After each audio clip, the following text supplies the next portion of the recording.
Alright, we have another free competitive Pokemon event going on in Pokemon Sword and Shield. This one might not be shiny, but just getting free competitive ready Pokemon is always good, and it's going to help out a lot of players. So, mystery gift via code password, and you only have a very short amount of time to redeem this until 8 a.m. Pacific time, August 23rd, so like a little less than 24 hours. It was announced a little before then, but it was in Japan time and everyone was asleep, so let's just go and put in the code. This one is going to be PJCS 2019 Champ.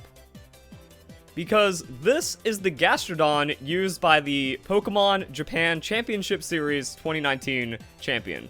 So, put that in, gonna search for it. I'm pretty sure that's right. I'm pretty sure we're going to go and get the Gastrodon. Then we can go and check it out like we did with the Amoongus. So it's pretty much the same thing going on. We knew about this event coming up, and now we're also waiting for a Porygon 2 event. I thought they were going to do it around the same time, but might be like as this one expires or something. Either way, free competitive Pokemon. And here's the Gastrodon. So, much like with the Amoongus event, it's going to come in a Cherish Ball, but it's going to be the Pokemon that the player used for the event. We have Protect, Surf, Ice Beam, Earth Power. Just an absolute monster of a coverage. You have to do something about me. I will hurt you moveset. Let's go and check out the EVs. And once again, it's a very specific EV spread that I'm not going to say it's like hard to do inside the game, but it can be frustrating for legitimate players to like balance out a 3 or 4-way split with effort values and damage and making sure everything is done right. But this was to cover for a lot of the Pokemon that we were seeing. And remember, 2019 was a legendary format, and we just had Gastrodon chilling in there hurting people. So, max special attack, high amount of hit point investment, the rest going into defense, and this thing's just going to have some good overall bulk. But the Expert Belt, personally, I don't think Expert Belt's a good item. I think it's a noob trap, but what this guy was doing is he was going exclusively for the coverage, so every time this thing threw out an attack, it was hitting super effective with the Surf, Ice Beam, Earth Power. Also pretty predictable because a lot of the Pokemon that were being used at the time, and it even has Storm Drain, which is one of the biggest reasons why you see Gastrodon in doubles. Draws in water type moves, and then it boosts special attack. So, means Kyogre doesn't really get to do much. Means like stray water type moves don't really get to do much, and that Surf could possibly have synergy on your team by being able to help out an allied Pokemon as well. So this thing could just kind of really take off, and when it's not attacking, it's protecting, and it has hit point defense investment bulk. So you can't really do too much about it. If you want to run the Gastrodon like this, you can. I'm still not a big fan of the Expert Belt. I think the Citrus Berry works out pretty well. The Confusion Berry nerf, it's still viable. This is also a good Pokemon in singles as well. It just kind of works and does things, and it's pretty nice. Now we can hop on over to Pikalytics to see what people are kind of running with the modern Gastrodon. Earth Power, Scald, Protect, Recover. The interesting thing about Pokemon Sword and Shield doubles is that the games are almost over instantly because like Dynamax and Momentum and stuff, or they drag out a little bit, and then that's where the Recover can come into play. We do have the Scald, so it's for the burn, it's for more damage directly instead of just trying to do wide damage to the opponent. And then we have Earth Power, so Earth Power is just good. Like, not a lot of great Pokemon get access to special ground moves. Well, now that we have Scorching Sands, it's a little different. Earth Power is just like raw damage and hurt. A lot of people are running the Protect as well. Then we have some other things going on. Yawn, Sludge Bomb, Ice Beam. I think it is that Ice Beam that also makes Gastrodon a lot more threatening, especially depending on the formats. Like, oh, now Garchomp doesn't feel safe. Now these 4 times a week Pokemon don't feel safe, or just dragons in general, against a water type Pokemon, which otherwise would resist. So that's pretty good. And then other. So yeah, we're seeing a bit different on modern Gastrodon, especially with that Yawn. Yawn usage is way up in this generation because it's so disruptive and it shuts down so many things. Teammates, I mean, you just look at the top usage of Pokemon, can be top teammates. Gastrodon's actually like super hard falling off in usage though. I think it's a good niche pick. I think it was overrated for a good amount of time, but it's like, if you just drop down a Gastrodon on someone, gonna be alright.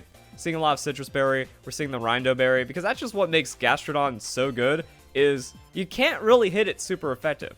Grass isn't absurdly common, except now it is with like Venusaur getting ticked up in usage and stuff, but for the most part, like when you're just like playing standard Pokemon, you effectively have no weakness. And with the 4X, you can make switches, you can do tricky plays, you can just protect and not worry about it. So Gastrodon can still be alright. And then Electric Immunity, that helps in a lot of situations. Like if someone's going for Rising Voltage, just switch in the Gastrodon. Someone's going for like a Water type move, especially with like a Rain Team or something, you switch in the Gastrodon. And now you have max attack, high coverage, +1 special attack Gastrodon. That's just kind of doing all kinds of other crazy things. Unfortunately, did lose out on a good chunk of some of its other moveset options in Generation 8. So I want to go back. I want to show you guys my Gastrodon. This is the, the classic Verlisify Gastrodon running way back, mostly because Stockpile. Stockpile's the best move in the game. So use that. Toxic Infestation. You get unkillable. Just make sure there's no grass on the opponent's team, and then you just Toxic Infestation. They eventually die. You recover. You're invincible. Sometimes I've done Chesto Resto with this kind of moveset. Other times I've done... I think it was like Ice Beam instead of Infestation. Just like, okay, Garchomp shows up. I two-shot it on Ice Beams because that's pretty cool. And then leftovers just kind of stay around and be annoying. Or Citrus Berry. Like, if you put a Citrus Berry on this, it pretty much means you're getting off 3 stockpiles, and then the opponent has a very hard time. Effort values, Special Defense, because you just want to get the most out of this Pokemon's stats. You get 10% for a Nature, so 10% of 82, higher than 10% of 68 base. And then just full defense investment, kind of pulls the stats of this Pokemon together. High hit points.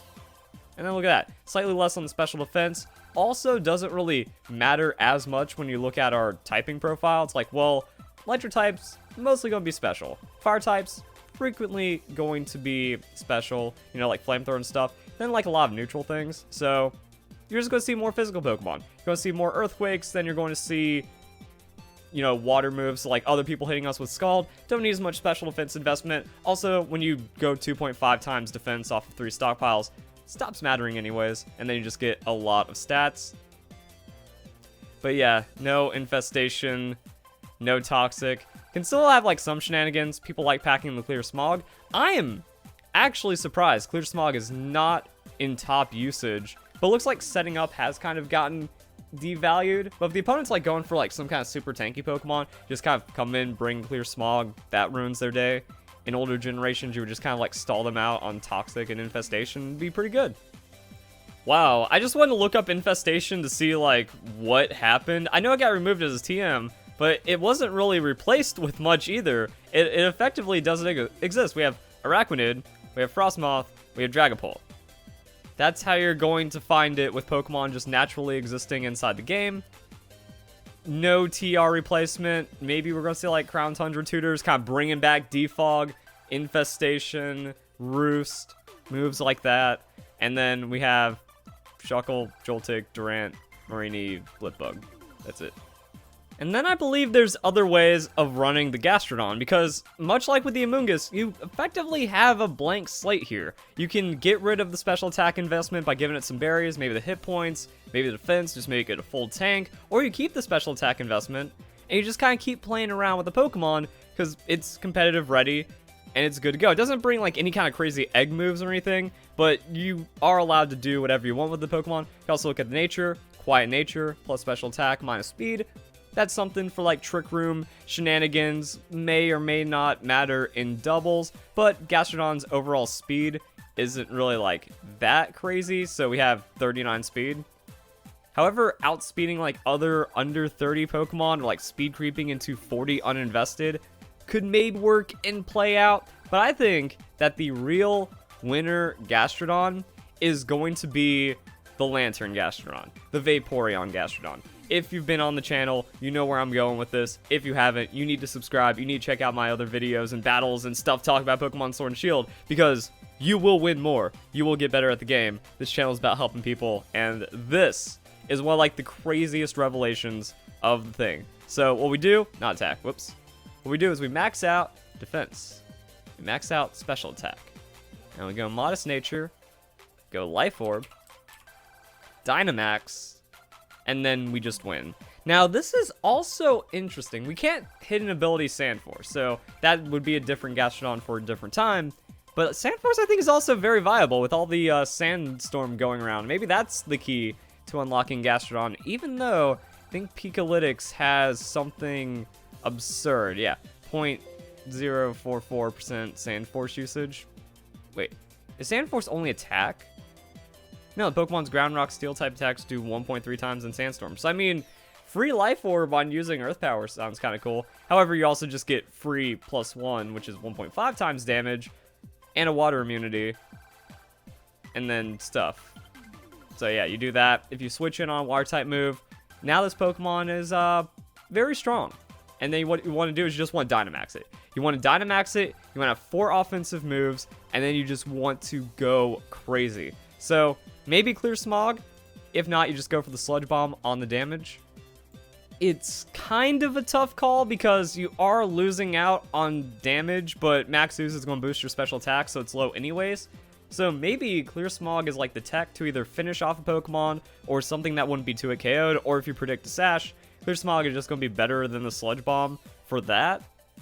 Or it's like you come in, you Clear Smog, you Dynamax, and then you combo off. But if you can also thread in a Max Ooze safely and still stay like super tanky, that's going to be really powerful. And other than that, you just like go into coverage, which we've already talked about being great.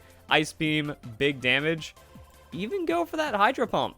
That means like you come out of it and then you're still like looking at crazy one-shot, feel like a Dynamax kind of Pokemon, then Earth Power, and that's nasty. And Pokemon is just going to be filled with damage and hate. I'm not expecting it to survive much longer than those extra, like than the 3 turns of Dynamax, but if you go aggro like this with a Life Orb on a Storm Drain switch or Max Ooze, like this Pokemon's getting 2 KOs. Like, you get 2 KOs for your Dynamax, feeling pretty good about it, you're bulky, and then just kind of go and win the game off of that. So I think this is going to play very similar to just absurd Vaporeon and Lantern OP. So there's some stuff to talk about. Also, I know that I said earlier on, like, oh yeah, special doesn't matter because water type moves, you know, are more special even though you have Storm Drain. It's kind of the same concept. You know, there's more physical in the game. Your special attacks aren't like, oh, I need to over bulk against special attacks because I'm vulnerable to Psychic or Flamethrowers or like special attacks. Not really. So I think you're pretty good on the defense. Just gotta tank up everything, and then it's gonna be pretty good. Earth Power also going to give you special defense. Hydro Pump snowballs into more damage. So it's some pretty crazy stuff. I don't know who's better though, because like the Lantern getting Thunder is kind of amazing, and Dazzling Gleam is also pretty solid, but still got a lot you can do when it comes to the Gastrodon. So hope you guys enjoy the video. Hope you all have a nice day. Thank you very much for watching.